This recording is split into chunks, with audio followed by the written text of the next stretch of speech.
So Congress party తీరుపై ఆ party నాయకులే తిరగబడుతున్నారు. కాంగ్రెస్ పార్టీలో ఆదరణ కరువైందని మైనార్టీ లీడర్లు మండిపడుతున్నారు.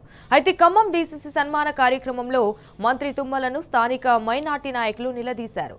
ఎన్నికలకు ముందు మీకు చెప్పకుండా ఏ నిర్ణయం తీసుకోనన్న ఆయన ఫోన్ చేసినా స్పందించడం లేదన్నారు. గత 10 ఏళ్లలో బీఆర్ఎస్ పార్టీలో మైనార్టీలకు గౌరవం లభించిందని, పార్టీని నమ్ముకున్న ప్రతి ఒక్కరికి ఏదో ఒక పదవి వచ్చిందన్నారు. కానీ కాంగ్రెస్ పార్టీలు మాత్రం పదవులు దక్కుకున్నా కనీసం గౌరవ మర్యాదలు కూడా కరువయ్యాయని సీనియర్ మైనార్టీ లీడర్లు ఆగ్రహం వ్యక్తం చేశారు.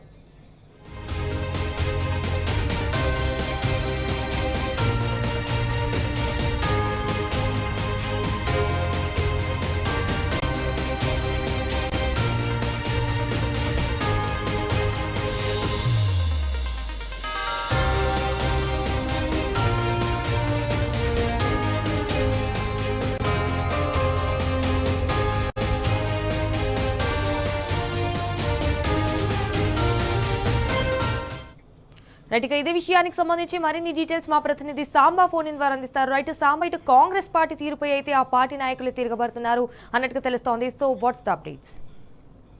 సంజన, ఖమ్మం కాంగ్రెస్ లో అసంతృప్త జారాలు ఎగిసిపడుతున్నాయి. కొద్ది రోజులుగా అంటే 2 ఏళ్లు దాటిపోయి 3వ ఏడాదిలోకి కాంగ్రెస్ ప్రభుత్వం అడుగుపెట్టినటువంటి నేపథ్యంలో ఇప్పటి వరకు కాంగ్రెస్ జెండా మోసినటువంటి కార్యకర్తలు ఎవరికి పదవులు దక్కకపోవడం అనేది ప్రధానంగా ఇప్పుడు వస్తున్నటువంటి విమర్శ. గత 2 ఏళ్లుగా ఎదురు చూసినటువంటి కాంగ్రెస్ నేతలు కార్యకర్తలు పదవులు రాకపోవడంతో తీవ్ర ఆగ్రహాన్ని వ్యక్తం చేస్తున్నారు. ఇవాళ ఖమ్మం డీసీసీ కార్యాలయంలో డీసీసీ నూతన అధ్యక్షుడు కార్యవర్గంలో సభ్యులకు సన్మానం చేసిన కార్యక్రమం వేదికగా తమ అసంతృప్తిని బయటపెట్టారు. ప్రధానంగా 3 అంశాలను ఇవాళ జరిగినటువంటి సమావేశంలో బహిర్గతపరిచి వాటికి పిసిసి, ఏఐసిసి నుంచి కూడా సమాధానం కావాలని నాయకులు డిమాండ్ చేశారు. మొదటి అంశం ఏంటంటే కాంగ్రెస్ కోసం జెండా మోసినటువంటి కార్యకర్తలు నాయకులకు ఎవరికి పదవులు దక్కలేదు, కొత్తగా వచ్చినటువంటి వారికి మాత్రమే ఇచ్చేస్తున్నారు అనేటువంటిది ప్రధానమైనటువంటి అంశం, ప్రధాన ఆరోపణ. ఇక రెండో అంశం ఏంటంటే మైనారిటీ నేతలను రాష్ట్ర కాంగ్రెస్ పార్టీ గౌరవించడం లేదు అనేటువంటిది రెండో అంశం ప్రధానంగా వాళ్ళు తీసుకొచ్చారు. గత బీఆర్ఎస్ ప్రభుత్వ హయాంలో డిప్యూటీ సీఎం తో పాటు రెవెన్యూ శాఖను, హోం శాఖను, అట్లాగే వివిధ కార్పొరేషన్లకు మైనార్టీలను చైర్మన్లుగా నియమించడం, దాంతోపాటు మేయర్, డిప్యూటీ మేయర్ లాంటి స్థానాలలో మైనార్టీలకు సముచిత స్థానం ఇచ్చి 10 ఏళ్ల పాటు బీఆర్ఎస్ ప్రభుత్వం గౌరవించుకున్నది. ఆ తర్వాత వచ్చినటువంటి కాంగ్రెస్ ప్రభుత్వం ఆ ఒడవడికను, ఆ స్ఫూర్తిని కొనసాగించలేకపోయింది అనేది రెండో ప్రధానమైనటువంటి పాయింట్ గా ఇవాళ జరిగినటువంటి డీసీసీ మీటింగ్ లో, డీసీసీ సన్మాన సభలో తీవ్రమైనటువంటి విమర్శలు చేశారు కాంగ్రెస్ పాత నాయకులు. దాంతోపాటు వాళ్ళు ప్రధానంగా చెప్పేది ఏంటంటే కాంగ్రెస్ అంటే మైనార్టీలు అంటే కాంగ్రెస్ అని చెప్పుకునేటువంటి పరిస్థితులలో ఇప్పటి వరకు చిన్న చూపు చూస్తున్నారు, కేవలం ఓటు బ్యాంక్ గా మొత్తమే చూస్తున్నారు. రాష్ట్ర వ్యాప్తంగా ఇచ్చేటువంటి పదవుల్లో మైనార్టీలకు ఎంత శాతం ఇచ్చారో చూడాల్సినటువంటి అవకాశం ఉంది. అవసరం ఉన్న మేర మైనార్టీలకు అవకాశం కల్పించండి అంటూ ఒక విజ్ఞప్తి చేయడంతో పాటు తీవ్రమైనటువంటి పదజాలంలో హెచ్చరించారు. మేము సీఎం, పీఎం కావాలని కోరుకోవడం లేదు, మా పట్ల చిన్న చూపు చూడాల్సిన అవసరం లేదు. ఎన్నికల్లో గెలిపించే సత్తా ఎట్లా ఉందో ఓడించేటువంటి సత్తా కూడా అట్లాగే ఉంటుంది.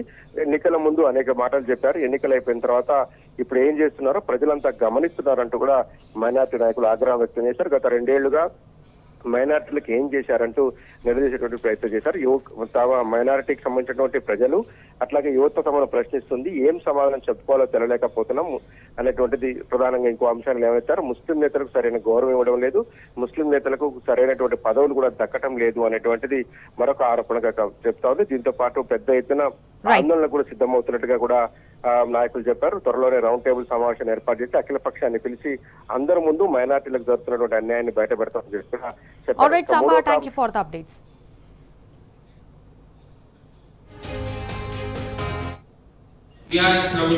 మైనార్టీకి సముచిత న్యాయం చేశాయి అది మేము సభాముఖంగా చెప్పుకోవద్దు. ఎందుకంటే ఒక డిప్యూటీ సీఎం ఇచ్చారు, ఒక రెవెన్యూ మినిస్టర్ ఇచ్చారు, ఒక హోమ్ మినిస్టర్ ఇచ్చారు, చాలా చోట్ల మేయర్లు, కార్పొరేషన్ చైర్మన్లు, డిప్యూటీ మేయర్ ఇచ్చారు. కానీ అదే కాంగ్రెస్ పార్టీకి నమ్ముతున్న ముస్లిం మైనార్టీలకి చిన్న చూపు చూస్తున్నారు.